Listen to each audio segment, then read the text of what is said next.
उत्सव किसे कहते हैं? जिसमें कुछ चीजें बांट रहे हैं, आप आदर कर रहे हैं, दोनों हाथ से उलीच रहे हैं, इसका नाम उत्सव है। उत्सव का अर्थ भी यही है संस्कृत भाषा में। उच्चता के प्रसव का नाम उत्सव है। उच्चता के प्रसव का नाम उत्सव है। जब उच्चता का प्रसव हो, आनंद का प्रसव हो, उदारता का प्रसव हो, सद्गुणों का प्रसव हो, जब घर में गुण प्रकट होंगे तभी तो उत्सव है। इसी को नंदोत्सव कहते हैं। महापुरुषों का तो ऐसा कहना है, अपने घर में नित्य उत्सव करो। नित्य रंगोली, अल्पना, तोरण द्वार, मंगलवार, मंगल कलश, नित्य घर को सजाओ। घर को, मन को, खुद को, पूरे घर की साज सज्जा करो। और पड़ोसी पूछ लें कि आज क्या है, तो कह देना कि आज तो कुछ नहीं, शबरी की तरह से रोज कुटिया सजानी है, न जाने कब राम आए। रोज ऐसे ही करते थे वो तो। गुरुजी यही कह गए थे कि राम आएंगे, राम आएंगे। अब ये नहीं कह कर गए कब आएंगे, राम आएंगे, तेरे घर राम आएंगे। अब किस दिन आ जाए, कब आए, अब कोई तिथि तय है नहीं, कोई मास दिवस निश्चित नहीं है। मास दिवस तिथि वार नक्षत्र जब निर्धारित नहीं है, राम आएंगे तो रोज सजाती है कुटिया। इसे शौचाचार ये बताया गया हमारे यहाँ। शिष्टाचार, लोकाचार, कुलाचार, सभ्याचार, जिसमें शौचाचार, घर को शुद्ध रखो, मन को पवित्र रखो। पता नहीं वो चेतना कब प्रकट हो जाए, कब द्वार पर महापुरुषों का आगमन हो जाए, कब अचानक वो स्वयं चले आए, कब रमा चली आए।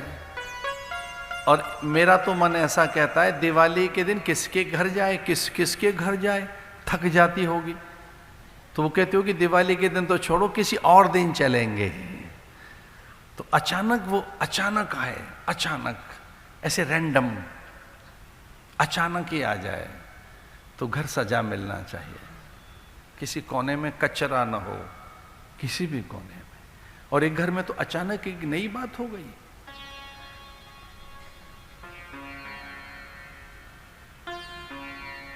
माँ ने पूछा, द्वार पर आया कौन है? चूंकि घर की बेटी बात कर रही थी, तो मां को लगा कि ये बेटी बात किससे कर रही है, किस अपरिचित से बात कर रही है।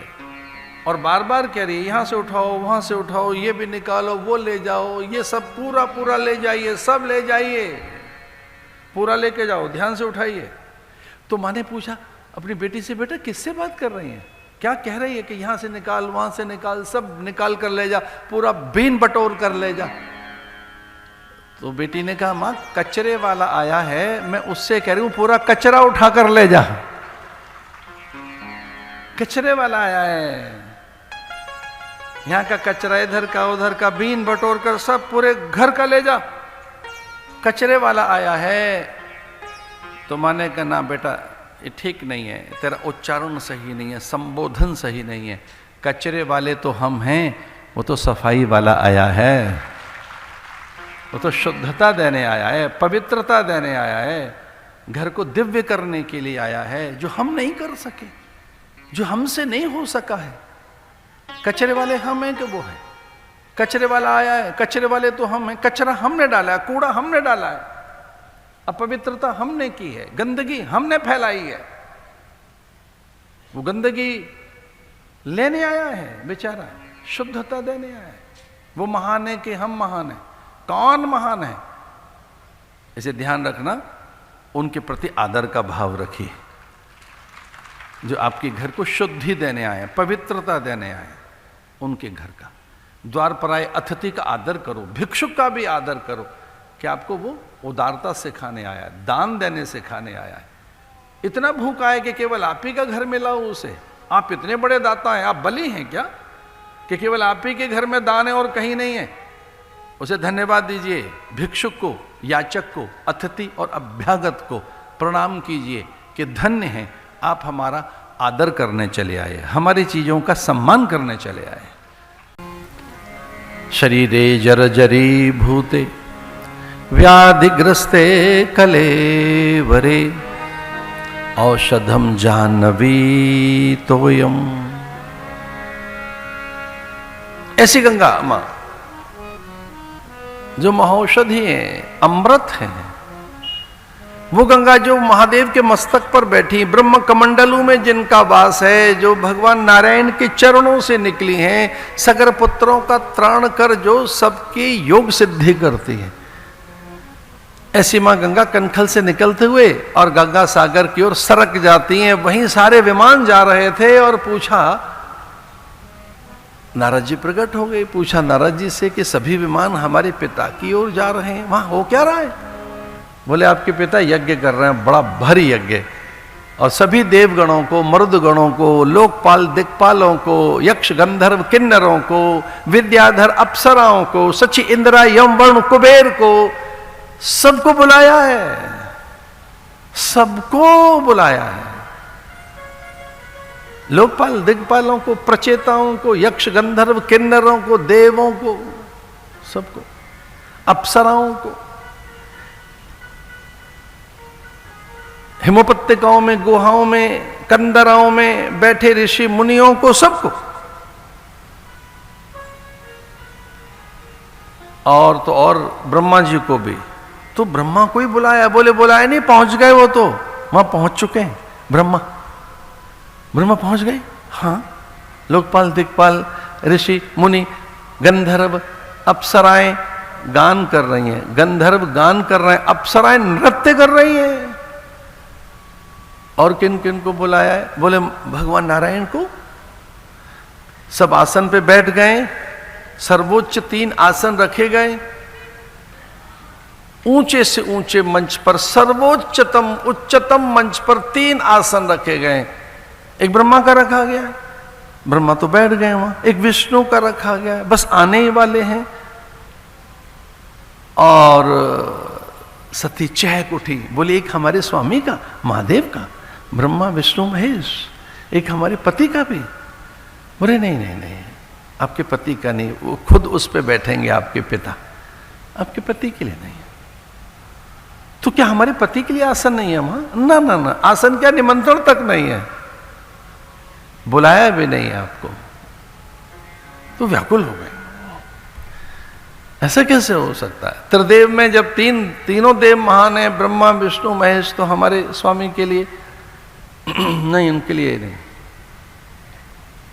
खुद बैठेंगे उस पर। मध्य में इधर ब्रह्मा, इधर विष्णु, बीच में दक्ष।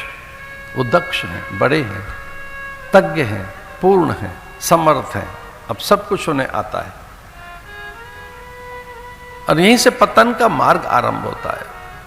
जब आप ये कहने लगे मुझे सब आता है, मैंने सब सीख लिया, मैंने सब जान लिया, मुझे सब कुछ पता है, फिर आप पढ़ते नहीं हैं, अध्ययन नहीं करते, फिर आपकी जिज्ञासाएं जगती नहीं हैं, आप अन्वेषण नहीं करते, फिर आपको उपदेश भी अच्छे नहीं लगते, दूसरों की सीख और सलाह, फिर आप क्यों जाएंगे महापुरुषों के चरणों में जब आपको सब कुछ आ ही गया है? तो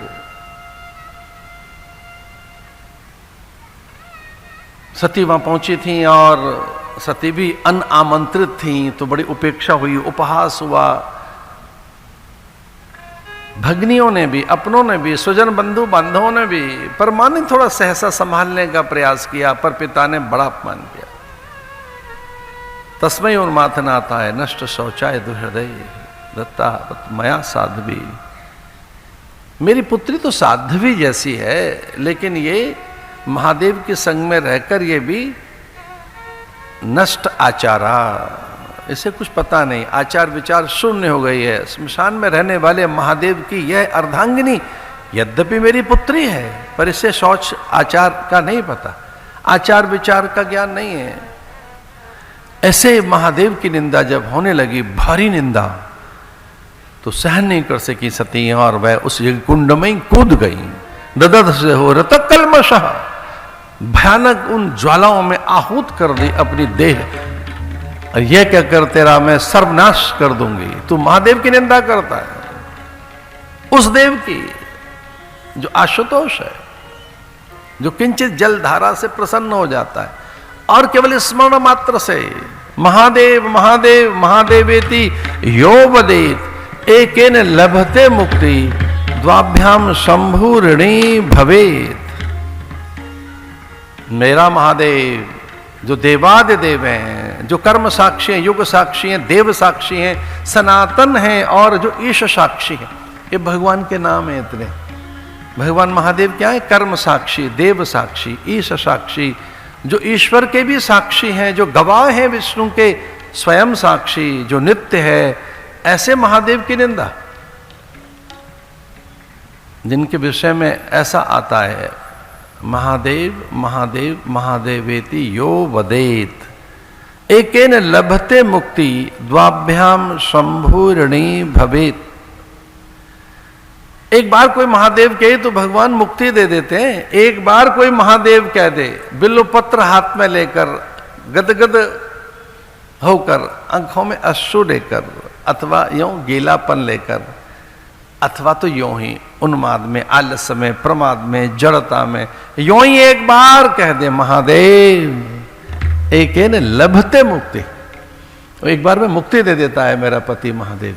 द्वाभ्याम शंभु ऋणी भवेत, दूसरी बार में तो भगवान शिव कर्जदार हो जाते हैं महादेव कहने वाले के।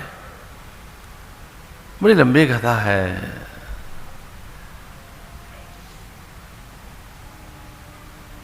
सर धड़ अलग कर दिया गया, श्रृंगी भृंगियों ने उत्पात किया और वहां यज्ञ विध्वंस हो गया महादेव के कोप से। जैसे मानो समूचे सृष्टि में महाप्रलय प्रकट हो जाएगी।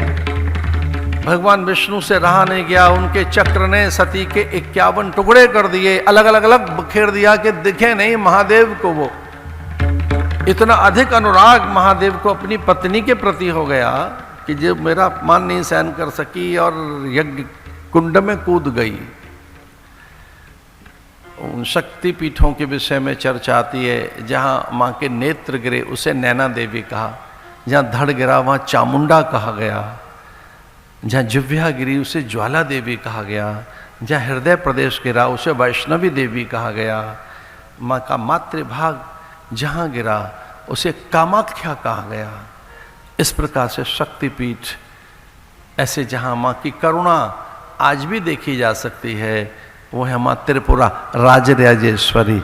यहीं तो है वो, थोड़ी दूर पर विराजती है त्रिपुरा, जहां उनकी करुणा है। आप ब्रह्म कीट जननी, वो ब्रह्म और कीट दोनों की तो जननी है। सुधा सागर मध्यस्थाम, सुधा सिंधुर मध्य, वो यहाँ मरुभूमि में बागड़ की धरती पर कहीं पत्थर वाले गांव में चुपचाप बैठी हैं त्रिपुरा मां राजराजेश्वरी ललिता परांबा। चंदन है इस देश की माटी, तपो भूमि हर ग्राम है, हर बाला देवी की प्रतिमा, बच्चा बच्चा राम है। भारत ऐसा महान देश है।